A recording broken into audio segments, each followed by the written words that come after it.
The Lord be with you. And with your spirit. A reading from the Holy Gospel according to John. Glory to you, O Lord. Jesus went across the Sea of Galilee.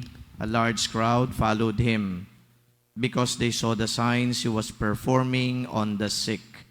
Jesus went up on the mountain, and there he sat down with his disciples. The Jewish feast of Passover was near. When Jesus raised his eyes and saw that a large crowd was coming to him, he said to Philip, "Where can we buy enough food for them to eat?" He said this to test him because he himself knew what he was going to do. Philip answered him, 200 days' wages worth of food would not be enough for each of them to have a little.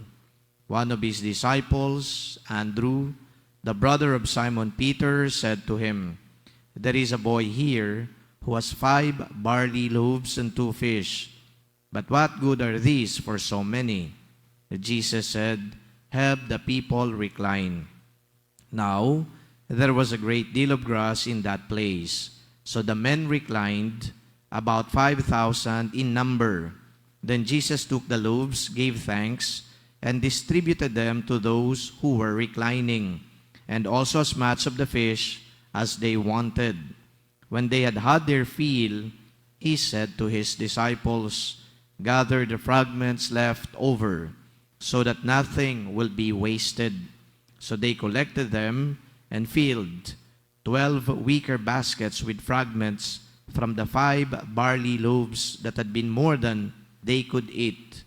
When the people saw the sign he had done, they said, "This is truly the prophet, the one who is to come into the world." Since Jesus knew that they were going to come and carry him off to make him king, he withdrew again to the mountain alone. The Gospel of the Lord. Praise to you, Lord Jesus Christ. Saint Athanasius was the bishop of Alexandria in Egypt, but Saint Athanasius was exiled by the followers of Arius. Arius was a priest who taught a heretic doctrine. Arius denied the divinity of Jesus Christ. For Arius, he believed that Jesus Christ was a mere creation of God. And so therefore, Jesus Christ is not divine, but is purely human. So, Athanasius, being the bishop of Alexandria, defended the orthodoxy, meaning to say, the truth of the faith. Because of this, he got the ire of Arius and his many followers. So for many times, he was exiled from Alexandria.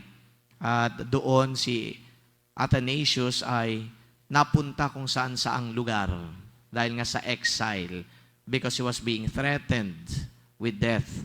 Ang ginawa ng Santo Papa, si Athanasius ay sinuportahan hanggat siya ay muli makakabalik sa Alexandria at ipinagpapatuloy niya yung kanyang advocacy na ituro ang katotohanan tungkol kay Jesus, tungkol sa pananampalataya. Now we have a gift of hindsight, meaning to say, that teaching of Arius can never be believed by each and every one of us.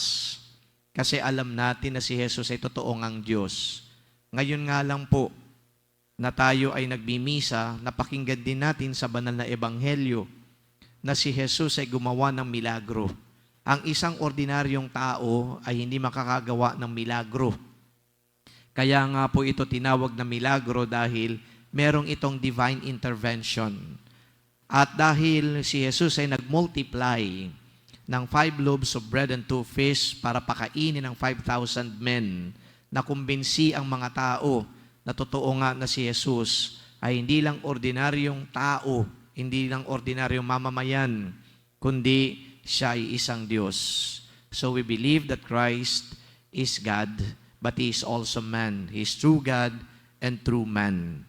So kumbaga, ang pagtuturong ito na si Jesus ay totoong ang Diyos, dinepensa ni Saint Athanasius, at ito'y nagpasalin-salin, ngayon ay tinatanggap natin, at walang duda na si Jesus ay Diyos.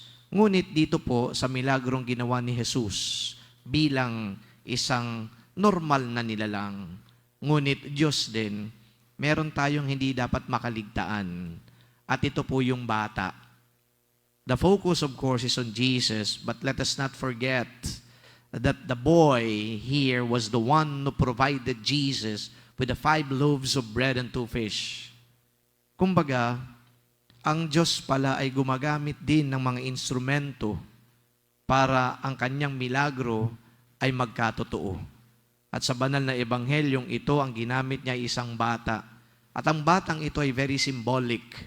Maaaring ito ay tumutukoy sa mga tao na dumedepende lang sa kanilang mga magulang, dumedepende sa ibang tao para sila mabuhay. Obviously, this little child is very much dependent on his parents, but he was generous enough to give what he had, so much so that Jesus performed a miracle out of the mere 5 loaves of bread and 2 fish that he gave to the disciples. Ang ibig sabihin, kahit na sino ay pwedeng maging daluyan ng milagro ng Diyos o di kaya pwedeng gawing instrumento ng milagro ng Diyos. Ang milagro, there is always a divine element in it. But in this particular story of feeding the 5,000, we also see the human element in the miracle, and that was the generosity of the boy. So today, as we reflect on this, I guess Jesus in the gospel is also telling us to be more generous. Sometimes when we do not give and merely think about our own needs, we isolate ourselves from the others, thinking that basta okay ako, wala na akong pakialam sa kanila. Ang kawalan ng pakialam, my dear brothers and sisters, ay hindi po ipinapahayag ngayon ng banal na ebanghelyo, bagkus ito nga po ay itinutuwid ni Jesus. Ang dalawa niyang alagad nagsabi, maghahanap tayo ng tindahan dito, pero hindi sasapat ang pera. Kung ano man ang meron tayo, kulang pa rin yun, kaya wag na natin silang pakialaman. Sabi din nung isa, hindi na natin dapat pakanin pa yung mga yan. Meron lang dito, 5 loaves of bread and 2 fish, kalimutan na natin kung ano man ang maganda mong balakin. Ganun ang tao. Minsan nag-iisip kagad, i-secure na natin ang ating sarili. Wag na natin pakialaman yung iba. Basta okay tayo, hayaan na natin sila. I guess this is again a beautiful nuance for a proper understanding of this gospel about the feeding of the 5,000, that we too have to be generous so that that generosity, when multiplied, can also amount to a miracle performed by the Lord. As we speak of the divinity of Christ, as we speak of His being God, as we speak of the many miracles He performed, think also of the many people who have been made instruments of God so that His blessings may be communicated with other people, especially those in need. Sana po, sa mga naririto ngayon, tayong lahat ay gawing instrumento ng Diyos sa mga kababalaghang gagawin niya para sa iba.